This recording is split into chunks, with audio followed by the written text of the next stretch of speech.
негізі алаш зиялылары деп бізде көбінесе бөлек алып қарайды ғой, бірақ олардың көпшілігі прогрессивті ислам түсініктерін қабылдаған кісілер болатын.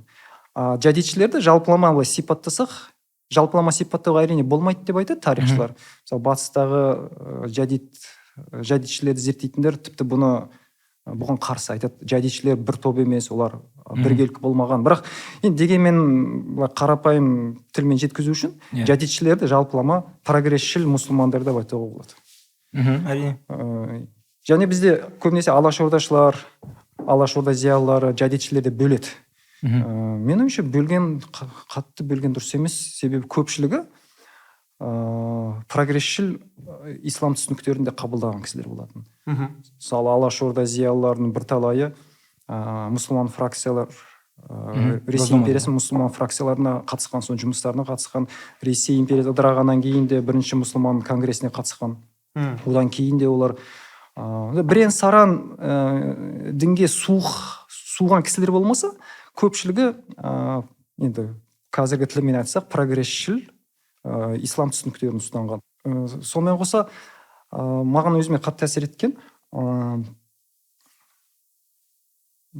саяси әлеуметтік ойлар тарихы деген пән болды.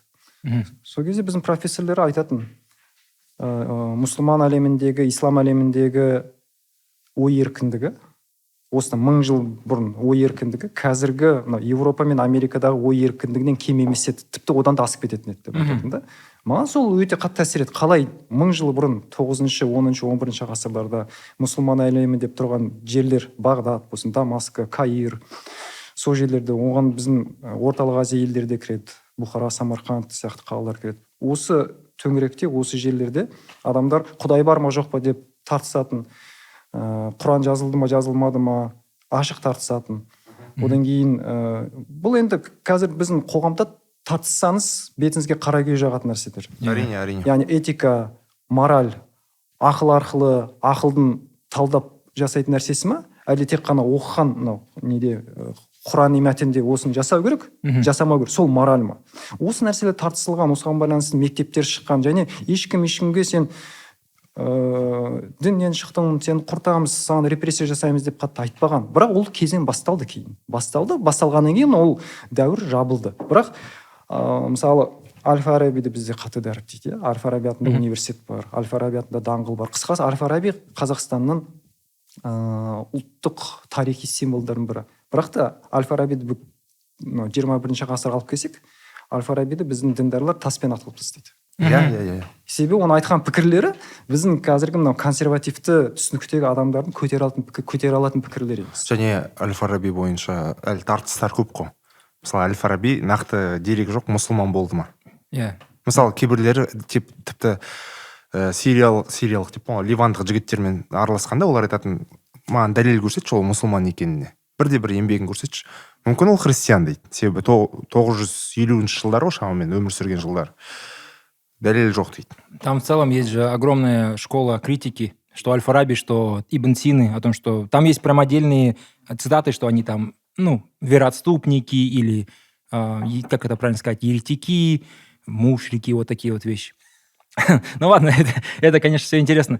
Если вы говорите, что исламские какие-то, скажем так, труды в сфере прав человека были не хуже, чем европейские сегодня, и даже, может, где-то лучше, это наталкивает на вопрос, о котором вы мне до этого говорили. То, что, в принципе, культуры, они равнозначно важны, и они в целом равны.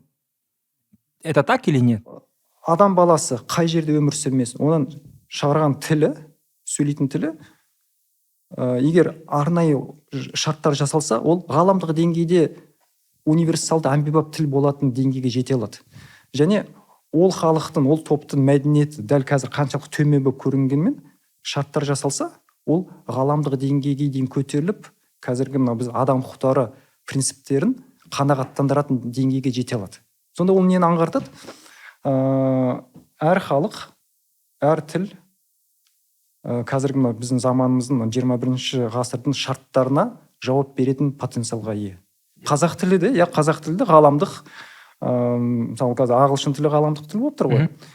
Сондай деңгейде тіпті академикалық тіл демей ақ қояйық, академикалық тіл болу ол өзімен өзі түсінікті нәрсе. Ғаламдық деңгейге жете алатын потенциалға ие. Әр тілдің сондай қабілеті бар. Ол менің ұстанымдарым. Оны айтатын натуралистік адам құқықтарының концепциясы, тұжырымдамасы және критикалық реализм. Кішігірім мысал фин тілі. Финляндия осыдан 100 жыл бұрын колония, отар болған. Ресей империясының отары болды. Енді фин тілі әрине ғаламдық тіл емес, бірақ фин тілі ғылым тілі, академикалық тіл. Финляндияға барсаңыз, сол жақтағы университеттердің фин тілінде жүздеген, мыңдаған кітап, академикалық кітаптар, мыңдаған, тіпті миллиондаған мақала шығарып жатқанын көре аласыз. Үйрену өте қиын, фин тілін үйрену қиын. Бірақ өзінің қабілетін ашқан, Финляндияда ғылым тіліне айналған. Неліктен? Отарсыздану процестері, үрдістері жақсы жүрген. Деколонизация Финляндияда жақсы жүрген. Қазір оларда біз біреуден төменбіз, фин тілі төмен екен, қабілет жоқ деп ешкім ойламайды.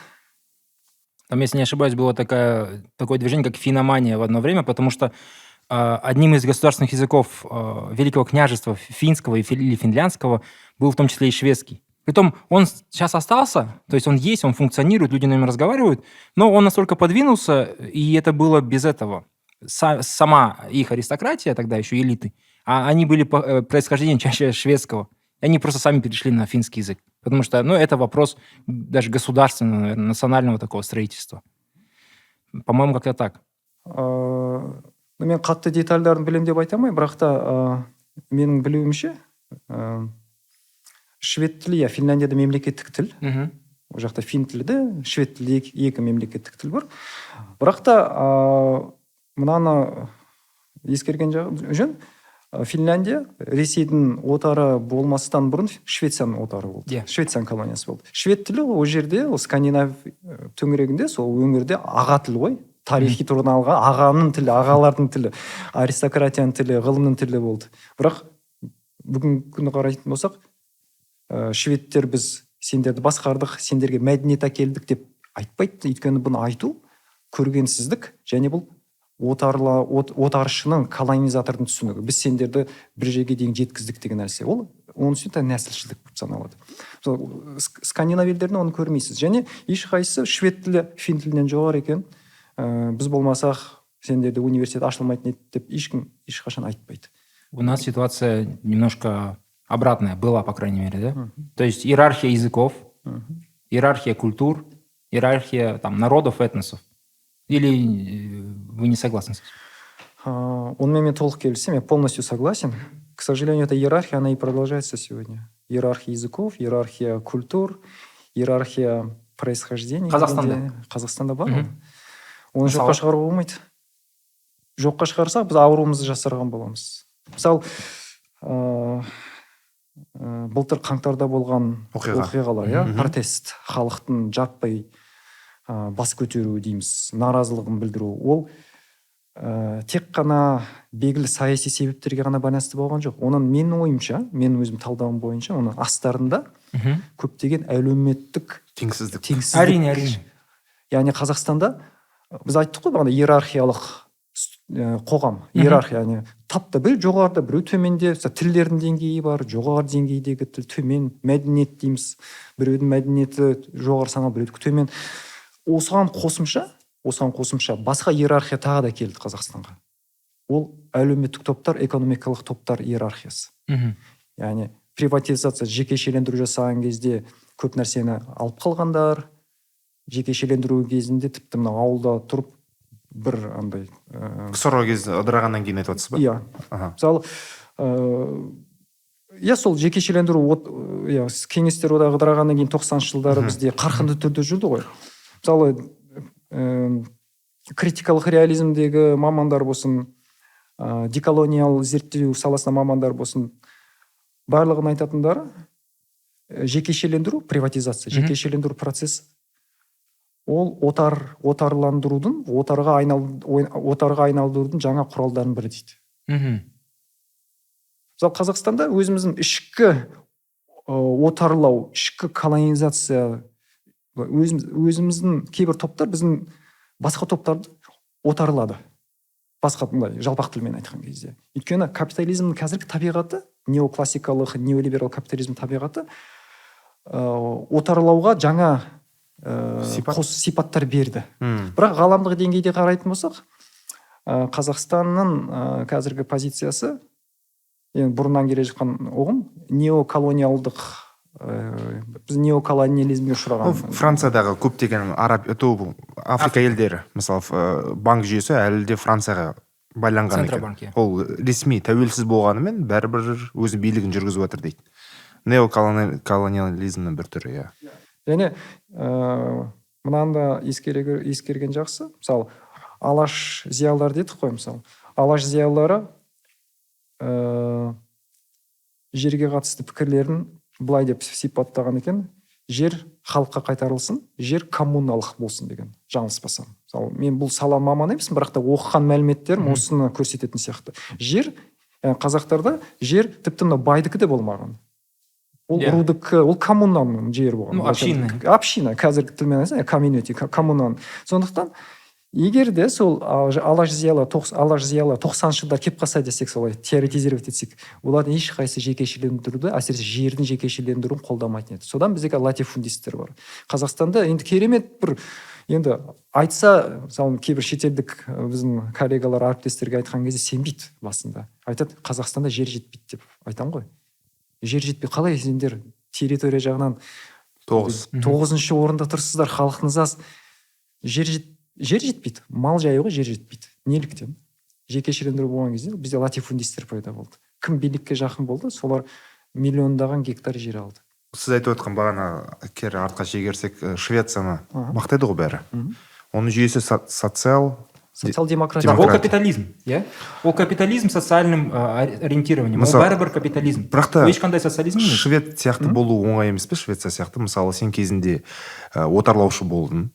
Шведтер болды ғой, отарлаушы болды. Сосын барып сен байлықтың бәрін жинап алдың да, резко былай социалист, демократ болып кеткен оңай сияқты. Сен бана бір отарланған ел сияқты бірден бола алмайсың да сен одан кейін. Сонда кішкене хипокриси болып көрінбей ма деймін да бір жағынан. Хипокриси көп. Социал-демократиядан келдік қой. Динамикалық дедік. Адам құқықтары саласы өте динамикалық.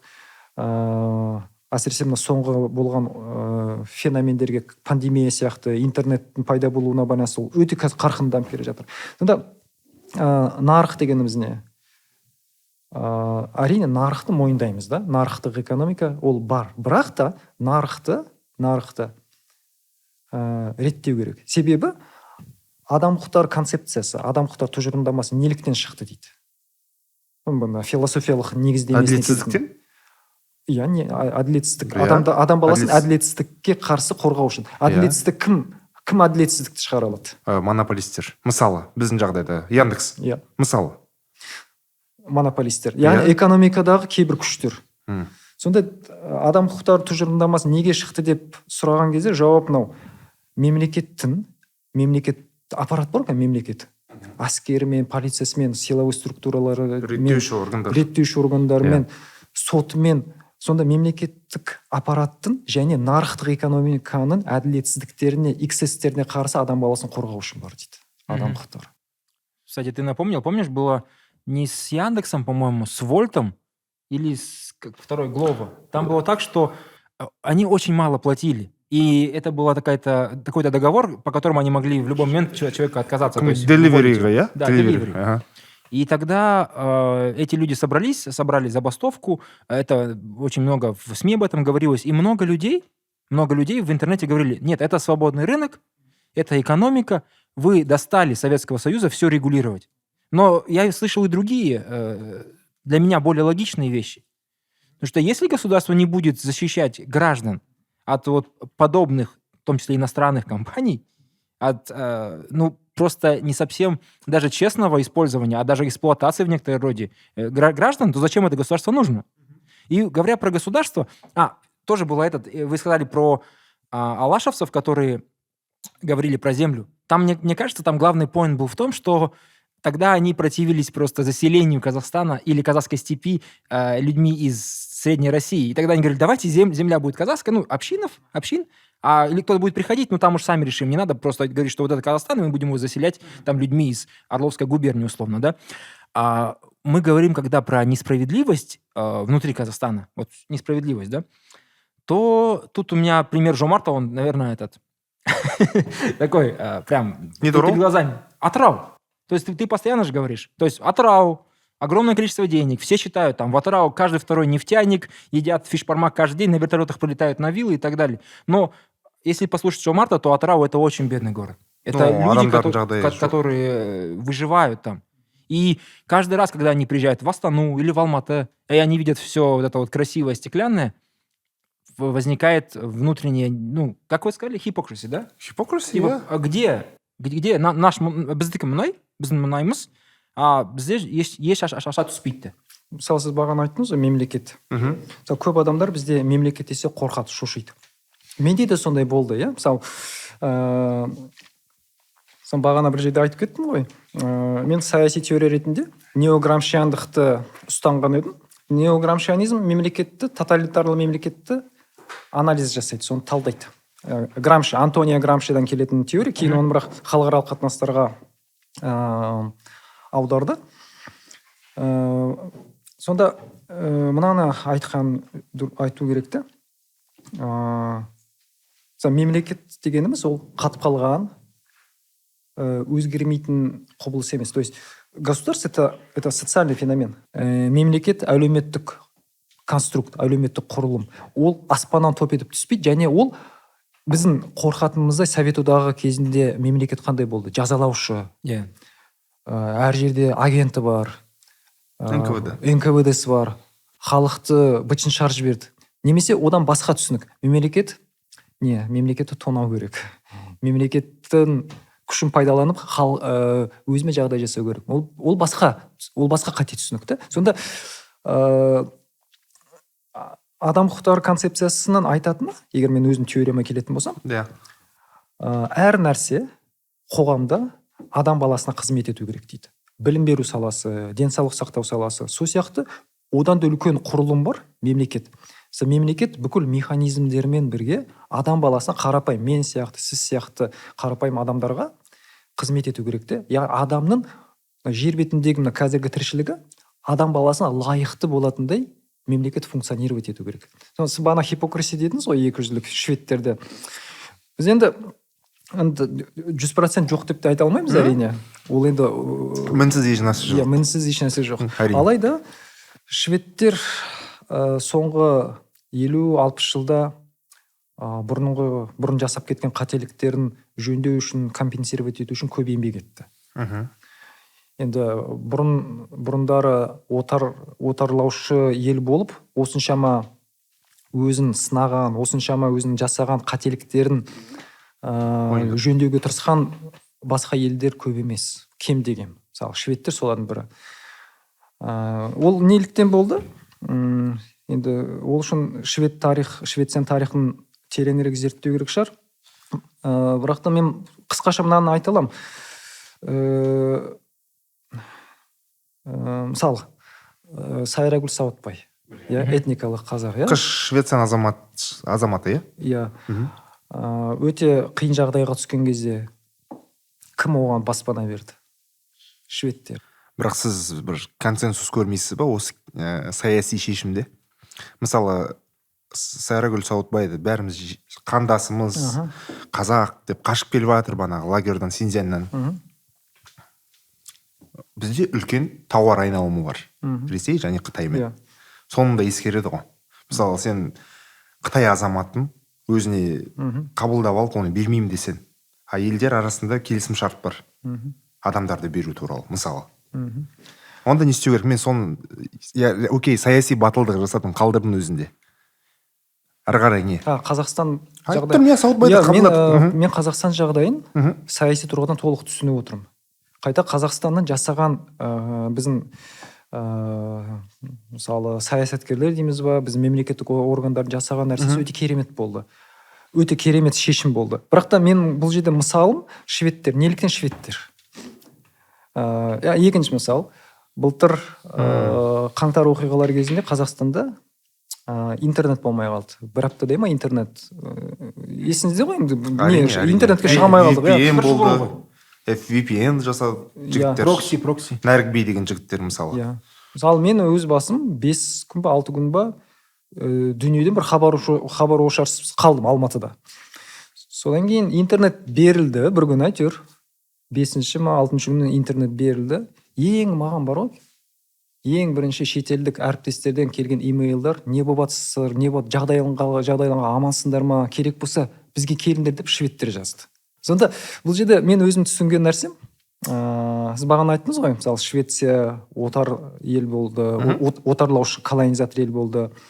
Қазіргі мынау экономикасын бәлкім сол жинаған байлықтың негізіне құрып алған шығар. Бар шығар.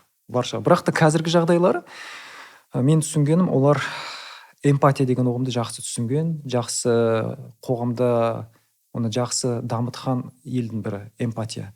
Яғни басқаның жағдайын түсіну. Мен оны өзім өмірімнен талай рет байқадым. Бағана айтқандай, Сайрагүл Сауытбайға ең бірінші саяси баспана берген, қол ұшын созған Америка емес, Финляндия емес, Греция емес, басқасы емес, шведтер болды. Негізі, у шведы сами я читал, у них история делится на 2 периода. И это немножко странно прозвучит, но я так читал, что они называют, был у нас мужской период истории, это первая молодая дикая Швеция, которая сначала завоевывала Европу через викингов, потом пыталась в огромную империю, там Карл и так далее, Густав.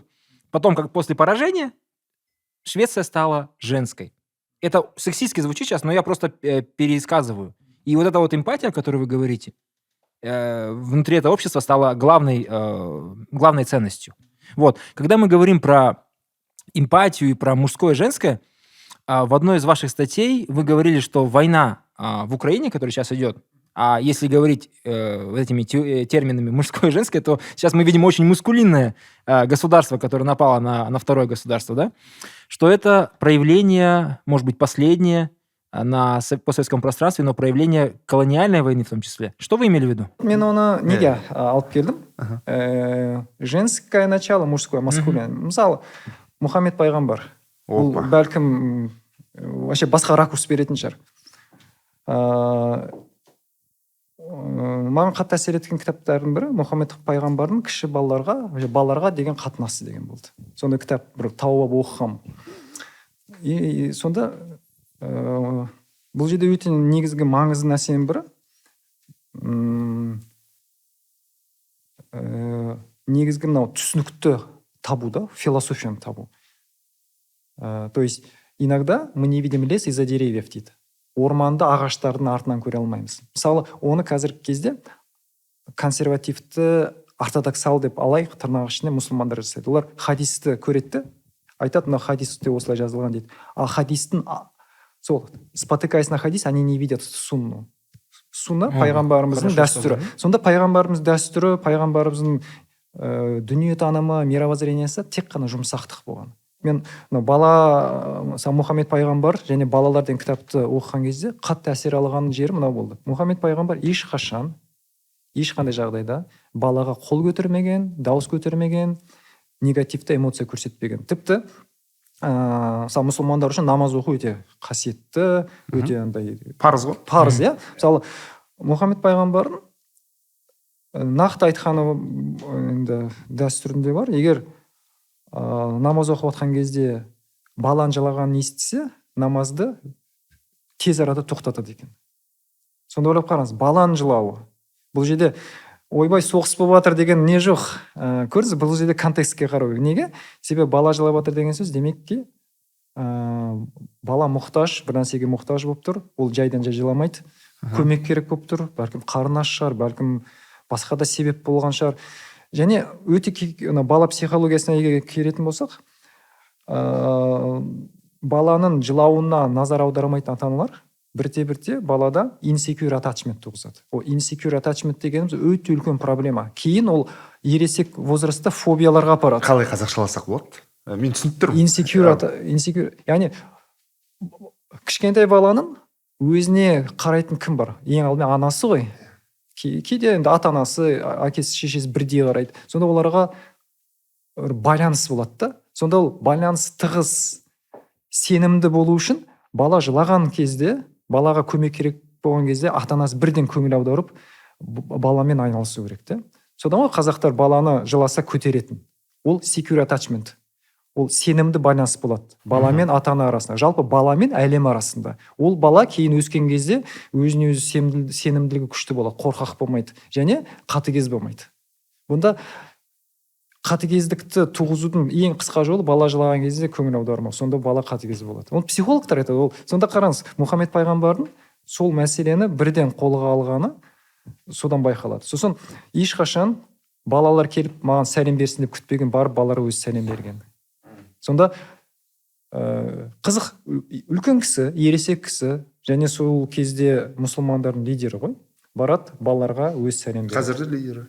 Қазір де лидер енді. Лучший из людей, говорят. Иә, сонда біз өзімізге қарайық. Мысалы, маскулинность дедік, фемининити дедік, женственность. Бұл жерде мысалы Мұхаммед пайғамбардың адамдарға деген ұстанымын алып қарайтын болсақ, Мұхаммед пайғамбар ешқашан қатты болмаған, ешқашан қатыгез болмаған және лидер болу қабілеті болсын, отбасылық қатынастарда болсын, ешқашан негативті эмоция көрсетпеген. Яғни қазіргі кездегі модный көп тараған ұғым бар ғой, токсичная маскулинность. Мұхаммед пайғамбарда токсичная маскулинностьтің дымы жоқ. Токсичная маскулин жоқ. Керек болса тамақ жасаған, керек болса өзінің киімін штопать еткен, тіккен. Одан кейін немерелерін иығына салып қыдыртқан. Мысалы, бұл қазіргі кезде біз назарымызда европалық ата-ана, европалық ер адам. Неліктен? Өйткені біз назарымызда европейский папа ол қандай? Баласы жыласа жүгіріп барады. Декрет алады, баласына анасындай қарайды. Үйде көмектеседі, тамақ жасайды. Бұның барлығын жасаған Мұхаммед пайғамбар. Сонда демек ки, біздегі мынау маскулинность ұғымының өзі бір жақта, однобокий. И вот вопрос про войну, былай, бізде Ресейдің соғысы, мен ол пікірді қазір нақты ұстанам, ол солай деп ойлайық енді, солай болсын, Құдай қаласа, ең соңғы колониалдық соғыс. Неге колониалдық?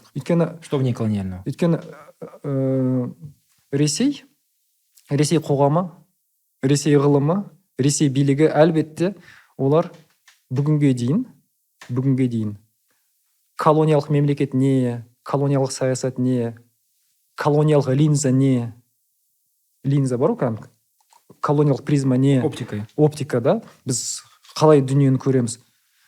Және Совет одағы, кеше құлаған Совет одағының именно колониялық тарихы не, оның алдындағы Ресей империясының колониялық тарихы не, осы туралы критикалық пайымдау жасамады. Бәлкім жасағандар болған шығар, минимумын жасап үлгермеді. То есть у них не прошло критического переосмысления своей колониальной сущности. Ресей мемлекеті колониялық мемлекет. Өйткені Ресейде қарасаңыз тілдердің иерархиясы қатты байқалады, мәдениеттердің иерархиясы қатты байқалады. Неліктен олар 5 жыл бұрын татар мектептерінде татар тілі оқытылмайтын деңгейге алып келді. Қазір Татарстанда татар тілі бірте-бір өлі тілге айналды. Одан кейін неліктен о жақта оқытын скинхедтер шығады, неліктен оқытын черносотенцы деген шығады. Одан кейін жалпы өте енді айтқан кезде қазақтарға тиеді. Неліктен біз сендерге қала салып бердік, біз сендерді мәдениет қылдық, біз болмасақ сендер баяғыдан жабайы болып жүретін едіңдер деген нәрселер дискурста неліктен әлі күні бүгінге шейін ашық айтылады, және осы пікірлерді айтатын адамдардың астына лайктар көп шығады. Демек ке, ол қоғамда, Ресейдің қоғамында колониялық мемлекет не, нәсілшілдік не, осы туралы критикалық ойлау жүйесі, осыны критикалық тұрғыдан қарастыру басталған жоқ.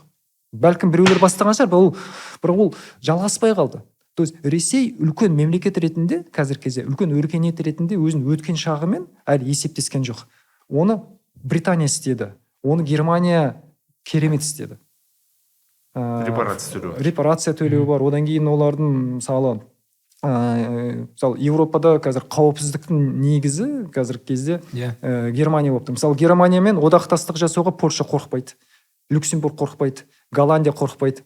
Неліктен қорықпайды? Себебі бұрынғы Германияның дымы жоқ та, яғни бұрынғы империялық нәсілшіл Германияның бәлкім кейбір скинхедтер деңгейінде бар шығар. Маргиналдар.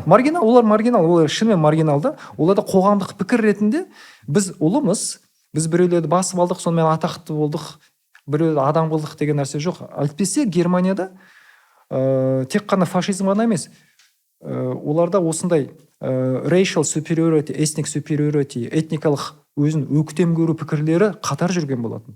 Сонда менің ойымша Ресейдегі мәселе, Ресейдегі ауру ол бір ауру ғана емес.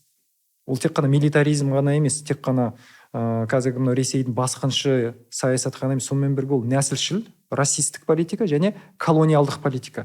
Мысалы, Украина халқына не деп айтады? Украина мемлекет жоқ болған дейді. Ленинге дейін. Одан украин тілі болмаған дейді. Украин тілі деген ол бұзылған, бұрмалаған орыс тілі дейді. Бұл тура бар ғой, колониялық 19-18 ғасырда отаршыл елдердің жасаған нәрселерінің бүгінгі 21 ғасырдағы калькасы. Демек ки Ресейдегі қоғамдық пікір, саяси пікір қатты өзгерген жоқ. Енді олар қалай бұнымен арпалысады білмеймін. Ресейде өте үлкен өзгерістер болу керек. Тіпті анда айтады ғой, Ресейдің либералдары. Ресейдің либералдарын бірталай осымен ауырады.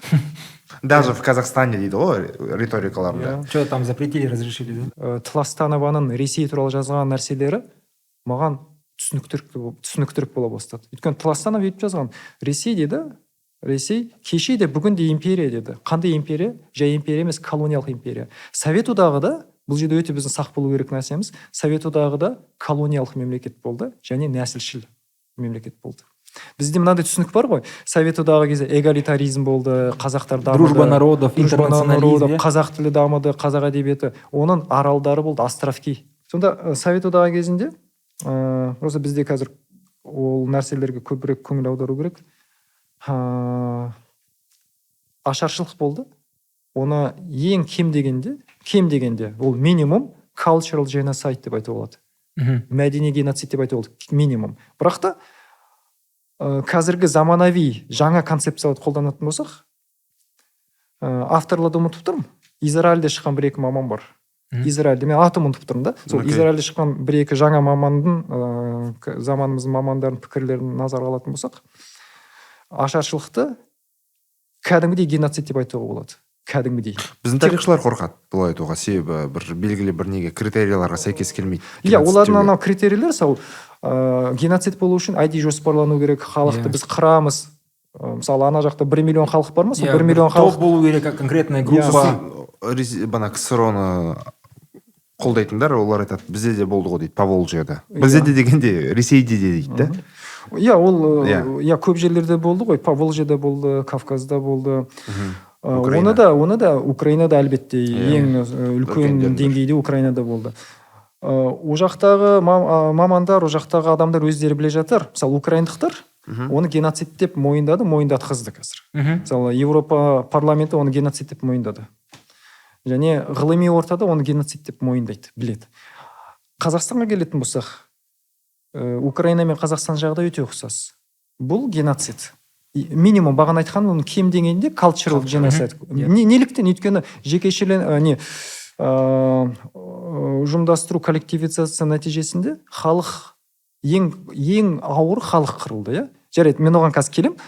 Неліктен cultural genocide деп айтады? Неге культурный геноцид деп айтады? Себебі халық қырылумен бірге толықтай евразиялық, номадикалық өркениет өшеді. Номадическая цивилизация жойылады.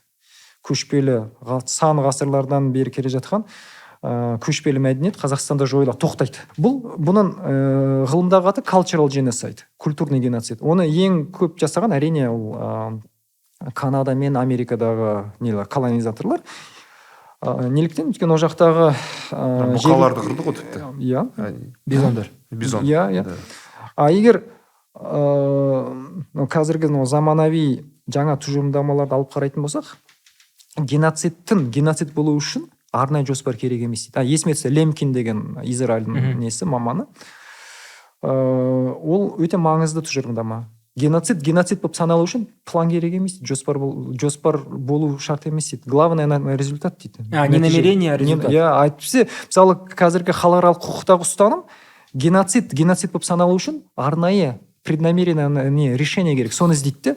Соны айтатындар сол, Голощекинде ондай жоспар болған жоқ, орталық партия аппаратында ондай болған жоқ, Сталинде ондай ой болған жоқ. Неліктен біз оны геноцид деп қабылдаймыз? Қабылдау керек, неге? Өйткені жаңа қазіргі тұжырымдамалар бойынша кең, broad interpretations деп айтады, геноцидтің жаңа кең анықтамалары бойынша бұл геноцид. Енді әрине бұл ғылым, әлеуметтік ғылымдар болғандықтан там много интерпретация, да? Бірақ менің ұстанатыным өзім пікірім, өзім көзқарасым, ашаршылықты тек қана мәдени геноцид емес, бұны жалпы адам халықаралық құқық бойынша кәдімгідей геноцид деп қабылдау керек. Ал Совет одағы не істеді?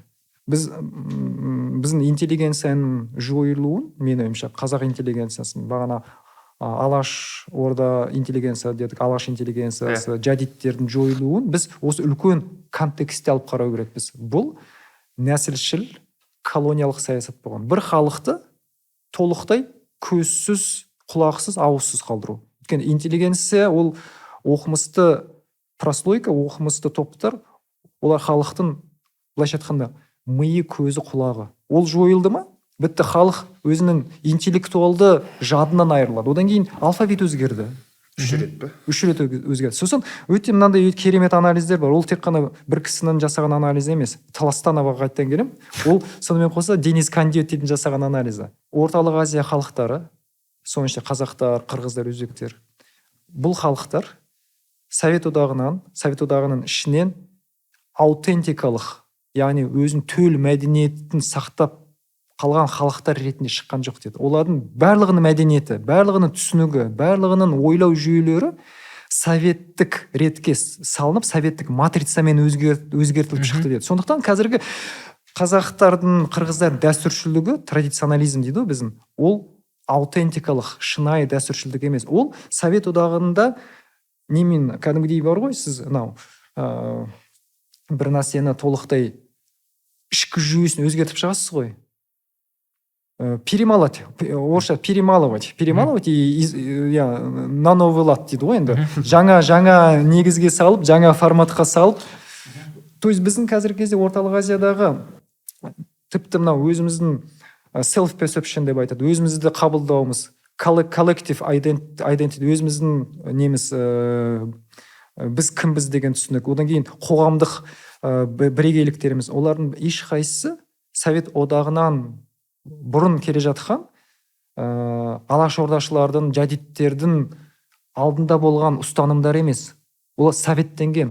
Әрине біреулер мен қатты радикал пікірді ұстанып кетті деп ойламасын. Мені Совет одағының, советтік жүйенің жасаған ықпалын, зардабын көрсету үшін айттым да, бұл мен анализім емес. Яғни ол нені білдіреді? Оны егер Қазақстанға қатысты алып қарайтын болсақ, ой, біз қазақ халқы осындай едік, қайраң қазағым, біз осындай болғанбыз, қайда бар жатырмыз. Бұл не енді?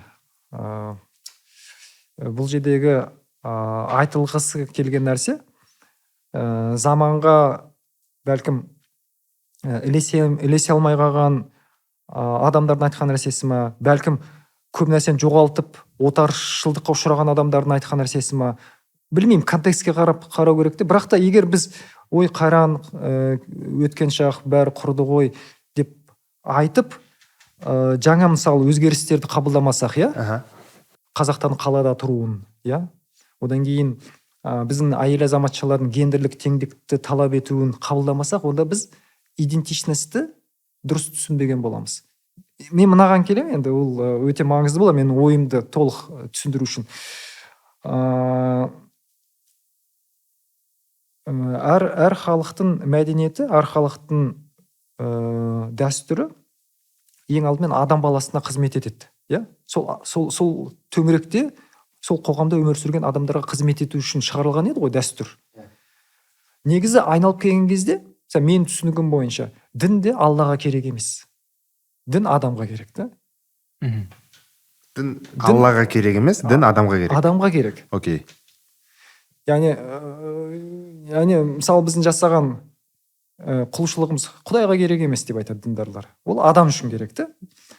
Яғни адамның рухани, эмоционалдық, психологиялық дамуына әкелмеген дін, ол как-то бір не сияқты, бір фейк сияқты да. Және мен өзім түсінігім. Окей. И дәстүр де сондай. Егер адамды қорғамаса, адам баласын қорғамаса, отбасыны қорғамаса, біздің психологиямызды қорғамаса, нахрен он нужен? Онда ол дәстүр шынымен. Мысалы, пандемия кезінде той жасады, Құдай тамақ берді, адамдар қырылды. Арсеннің күшті сөзі бар, сол туралы айтады. Біздің дәстүр дейсіңдер. Мысалы, той жасау 200 адам, 300 адамға. Ол дәстүрді сақтау үшін тірі қазақтар керек. Так что үйлерінде отырыңдаршы деген сөзі бар. Керемет, мен оны толық қосыламын. Жоқ, логика проста, бірақ не рас. Жоқ, рас қой, түйіні бар. Мысалы, қоғамдық өзгерістерді жасағысы келген біздің алаш зиялылары болды. Олар қалың малға қарсы шықты. Ең алдымен олар көбейіп алуға қарсы шықты. То есть, мынаны айтуға болады да, қоғамдағы оқымыстылар, қоғамдағы интеллигенция, қоғамдағы әсіресе адамдардың ойымен жұмыс істейтін тұлғалар, қазір ол интеллигенция деп айтпай-ақ қояйық барлығында, арасын opinion leaders деп айтады, қоғам, stakeholders. Қысқасы, қоғамның алға дамуын қалайтын тұлғалар, олар мәдениетті, дәстүрді, тіпті дінді, діни жорамалдарды адамға сол кезде қызмет ететін бағытқа өзгертуге тырысады. Бұны алаш зиялы өте жақсы жасады. Просто біз оны неге қазір айту керекпіз? Себебі өте қызықты құбылыстар болып жатыр, парадокстар деп айтуға болады. Совет одағы жығылды, мысалы 2010-2015 сол жылдар тоқал алу Қазақстанда науқанға айналды. Науқанға и наухауға. Наухау и науқан, сол кезде. Қазір шамал саябырлаған сияқты. Бірақ, мысалы, мен сол кезде Қазақстанға келіп кетіп жүрген, енді естисіз, анау экономикалық тұрғыдан ол тиімді ма, жалпы? 2 қайын жұрт, 3 қайын жұрт. Экономикалық тұрғыдан тиімді емес қой. Бірақ та бұл жердегі негізгі нәрсе мынау болды. Менің енді сол кезде байқағаным. Оқығаным да болды, естігенім де болды. Біз қазақпыз ғой. Бұл қазақтың дәстүрі ғой. Екінші дәлел исламда бар. Исламда көп әйел алу бар, 4 әйелге дейін рұқсат етеді. Біз мұсылман емеспіз. Сонда 100 жыл керіге барайық. 1917 жыл. Ең февраль, ақпан төңкерісінен кейін болған мұсылмандар бірінші конгресі. Одан да бұрын болған, бірақ та бұл империя жоқ. Май кезі ғой деймін, көктемде. Сонда сол конгрессте Ресей мұсылмандары бірнеше қаулы қабылдайды. Бірнеше қаулы. Біреусі полигамия жоқ дейді. Көп әйел алуға жол жоқ. Екінші қыз балалардың оқытылуы және гендерлік теңдік. Ер адам мен әйел адам құқықтық жағынан тең. Сонда ол съезге қатысқандардың арасында алашордашылар болды. Жадиттер, әлбетте, жадиттер осы пікірлерді, мысалы Мұса Бигиев атты атақты татар жадид осы пікірлердің несі болды енді, не деп айтсақ, лидерлердің бірі болды. Айтпақшы, Мұса Бигиевтің пікірлері қазіргі кезде Қазақстанда айтылса, көп әсіресе діндар адамдар тарапынан қабылданбайды. Үлкен түсініспеушілікпен кездеседі оның пікірлері. Алдымен ол гендерлік теңдікке кәдімгідей шын көңілден сенген адам. Тіпті оның кейбір кітаптарын Мұса Жарула ибн Фатима деп қол қойған да. Сонда әкесінің аты жоқ қазір. Естіген шығарсың, Қырғызстанда феминист активистің бірі Алтын Қапалова ғой деймін. Қанша бұл соттасып жатыр, балаларына мамасының өзінің атын бергісі келеді, әкесінің атын емес та. Өйткені енді өзінің қалауы күйеуімен бірге тұрмайды. Жарайды, ол өзінің қалауы да, балалардың да қалауы. Балалар да соны талап етеді, қалайды да. Сонда сот әлі шешім шығарған жоқ. Сонда ойлап қараңыз, 2023 әлі бұл мәселе қарастырылып жатыр. Бірақ 100 жыл бұрынға баратын болсақ, үлкен ислам ғұламасы кітаптарын қалай не қылады, қалай авторлығын белгілейді. Мұса Жарула ибн Фатима. Фатиманың баласы дейді. Сонда фамилия ретінде Фатима. Қызық қой енді былай қарасаңыз. Және ол жай оның позициясы жай позиция емес, өте қызық матуриди позициясы. Матуриди. Бізде Қазақстанда қазір неформально дейміз ба, жартылай формально ма, мемлекеттің ұстанатын ислами позиция. Сонда демек ки біздің ислами түсініктерде де сондай күшті үлкен потенциал бар. Вот сол кісілер, сол тұлғалар 1917 жыл сондай төңкерісшіл пікірлер айтқан. Гендерлік теңдік деген, полигамия, көп әйел жоқ. Ол өйткені әділдікке қарсы. Алла тағала әділ болса, қалай ол бір жынысты басқа жыныстан жоғары қояды деген. Алланың сипаты әділ қойды. Сонда сол айналып алашордашыларға, алашорда зиялыларына келіп жатырмыз. Ол кісілер қазақтың дәстүрін, қоғамдық нормаларды адамға қызмет ететіндей, 20 ғасырда адамға қызмет ететіндей өзгертуге тырысты. Бұл деколониалдық жоба болған, деколониальный проект. Сонда мынандай өте керемет нәрсе бар. Ол меніңше бізде қазіргі кезде көп біліну керек нәрсе. Деколониалды отарсыздандыру процесінің ең үлкен жоспарлардың бірі дәстүрді, қоғамдық нормаларды, діни түсініктерді адам баласына қызмет ететіндей өзгерту керек. Қай ғасырда? Біздің өмір сүріп отқан ғасырымызда, 21 ғасырда. Қатып қалған идентификация ол колонизаторлық идея.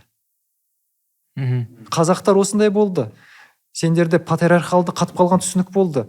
Ер адам әрқашан бір саты жоғары тұрды. Енді бұл жерде әрине айтатын нәрсе өте бәлкім қайшылықты нәрсе. Бұл колониялық күштердің колонияға ұшыраған елдерге ендіруге тырысқан пікір. Сендердің идентификацияларын сендердің бірегейліктен өзгермейді. Сендер қалай бұрын жүрдіңдер, дамымай солай жүре бересіңдер. Экзотикалық халықсыңдар ма, экзотикалық боласыңдар.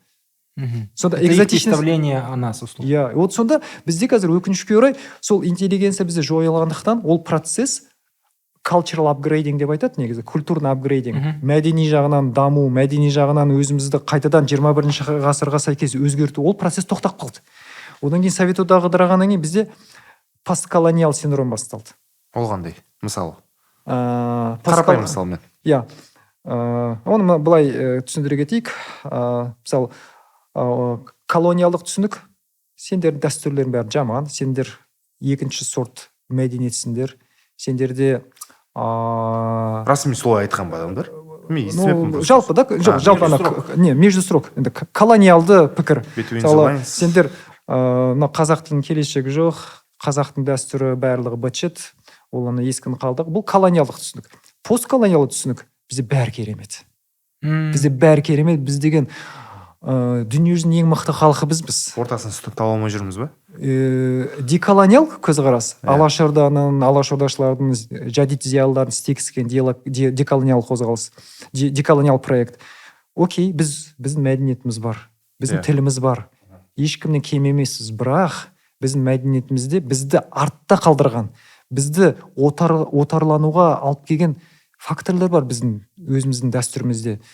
Біздің дамымай қалғанымыздың себептерінің бірі біздің кейбір ескірген дәстүрлер. Мысалы, қазақтар неге артта қалып қойды? Шынымен қазақтар артта қалып қойды. Өйткені қазақтарда ашығын айту керек, қыз баланы оқытпаған. Содан қазақ интеллигенциясының көпшілігінің әйелдері басқа этникалық топтардан болды. Біреулер орыс болды, біреулер енді ойлап қараңыз, ол оқыған, Петербургта оқыған, Москвада, біреулер Берлинде оқып келген қазақтың жігіттері. Ол өзіне жар іздесе, өзін несін, орысша айтқанда разговор поддержать ететін, әңгімесін поддержать ететін өзі сияқты білімді қыздар іздейді ғой, келіншектер. Сол үшін оларға сол кезде эмпатиясы жақсы, оны сүйетін, оны ең алдымен сүйетін және түсінетін орыстар, татарлар, бәлкім басқа этникалық топ өкілдері, еврей де болуы мүмкін. Ол нені көрсетеді? Біздің қоғамда демек проблемалар болды. Деколониал проект, деколониал көзқарас осыны көрсетеді. Біздің өзгертетін, біздің трансформацияға ұшыратуымыз керек, дамытуымыз керек. Тіпті мүлдем кейбіреулерді свалкаға лақтырып тастайтын дәстүрлер бар, мысалы әмеңгерлік сияқты. Әмеңгерлік деген ол білемін ол не екенін. Мысалы ағасы қайтыс болса, інісі оның әйелін етіп алады, шатыспаса. Ол таза патриархалдық қоғамның несі ғой енді. Ол сол кезде мысалы патриархал әлеуметтік контекстте ол өте керек болған қазақтарға. Өйткені логика болды ма? Ол кезде логика болды. Алайда ол логика. Дети остаются в роду как минимум. Иә, не анау әйел баласы қараусыз қалмайды. Қараусыз қалмайды, ол енді сол кездің шарттары ауыр ғой. Алайда бұл 20-шы ғасырда, мысалы кімдер алаш интеллигенциясы өмір сүрген кезде ол сонша орысша не актуальный болды. Біздің қазіргі заманда ол тіпті ақылға сыймайтын нәрсе да. Ол өзгеріп тұру керек. Кім оны қатып қалған, сендер экзотикалық халықсыңдар деп айтатын? Ол колониал түсінік. Сонда егер анау неге келетін болсақ, колониалдық түсінік, постколониалдық, деколониалдық, колониалдық түсінік нені айтады? Сенде де бәрі жаман. Оны қабылдаған адамдар да айтады, менің мәдениетім бәрі жаман, мен деген адам болмаймын, тілім адам болмайды. Постколониал оның отзеркаливаниясы, керісінше рефлексиясы. Комплекс негізі, иә? Менде бәрі жақсы, керемет. Бізде уақытында әйелдердің барлығының правалары болды. Мысалы, мен сондай бір рет басқосуға қатысып қалдым. Не болды? Әйел құқықтарының несі, даму деңгейі болды қазақ қоғамында. Мен айттым, кешіресіздер, бір ұнамсыз нәрсе айтамын дедім. Дәстүрлі қазақ қоғамында, дәстүрлі, яғни 19-шы ғасырда әйелдердің көп құқықтары болған жоқ дедім. Қолдаған болды, қолдамағандар да болды. Қолдамағандар шығып айтты, білесіз бе деді, сіз деді Совет одағының адамы сияқты қазақ мәдениетіне қара күйе жағып жатсыз деді. Қазақтың дәстүрлі қоғамында әйелдердің барлық құқықтары болды ғой деді. Барлық құқықтар сақталды. Бұл постколониал реакция. Көрдіңіз, постколониал. Мен соған айттым енді. Жарайды, енді уақыт жоқ. Біздің өз шындығымыз өзіңізге, бірақ та біздің интеллигенцияның кітаптарын оқысаңыз, көп сондай сорақ нәрселер болды ғой 20-шы ғасырдың басында. Қыздар сатылды мысалы, байлар алды. Енді біздің алаш интеллигенциясы көп айтты, мысалы, жер мәселесі, әйел мәселесі деп екі мәселені кейде қатар алып қарайды. Гендерлік даму, гендерлік теңдік мәселелер. Сонда мен тіпті мынаны айта аламын да, егер де сол алаш интеллигенциясы, прогрессшіл алаш интеллигенциясы қазіргі кезде пайда болса 2023 жылы, адам құқықтарын қорғайтын, шынайы қорғайтын азаматтар болар еді. Және мынаны назарға алған дұрыс шығар. Алашорда зиялылары және жайшылық көпшілік социал-демократ болған. Араларында төре тұқымынан шыққандар болды, бай отбасылардан шыққандар болды. Алайда олардың, жаңылыспасам, мен өзім анализім, олардың көпшілігі халықшыл. Халықшыл дегеніміз социал-демократия принциптерін ұстанған адамдар. Олардың назарында Қазақстан элиталық мектеп, элиталық мектеп емес, қарапайым халыққа арналған мектеп деген ұғымдар болған жоқ. Олар ашса, мектепті ашса, семинар ашса, барлығын қарапайым халыққа ашқан ғой. Және олардың ұстанымдар сондай болған. Енді деколониал призма, деколониал теория, деколониал зерттеулер осыны назарға береді. Әлеуметтік әділеттілік дейді. Өйткені колониялық, колонизаторство, колониалити, отаршылдық біздің заманымызда жаңа формалар алды. Соның бір формасы да капитализм. Онда назарға алу керек. Ол тек қана тіл саласында ғана көрінбейді. Тек қана не жағында, мысалы, мәдениет жағында ғана көрінбейді. Капитализм саласында да көрінеді. Ол да маңызды.